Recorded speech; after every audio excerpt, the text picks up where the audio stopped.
বিষ্ণুতে বলছে, বাবা বাবা তুমি আমাকে আজকে এত বেশি করে আদর করছো কেন, কি হয়েছে বাবা? বলছে, বাবা তোকে কি করে বলবে, আজকে আমাদের বাড়িতে একটা অতিথি এসেছে, সেই অতিথির জন্য আজকে না মাংস খেতে চেয়েছে, আর যে মাংসটা খেতে চেয়েছে সেটা হলো তোর যেই নরম কচির মাংস, দেহের মাংস খেতে চেয়েছে বাবা।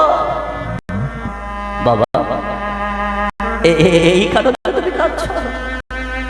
আমি একটু আগে বললাম, কারো 5 বছরের জ্ঞান হয়তো কারোর 50 বছরের জ্ঞান, বিশুকে তো 5 বছরের জ্ঞান হয়ে বলছে, বাবা এই জন্য কাঁদছো? পৃথিবীতে যখন আমি এসেছি তা একদিন যেতেই হবে, যার আগে যদি এই দেহটা কোনো বৈষ্ণবের সেবা হতে পারে, এর মতো বড়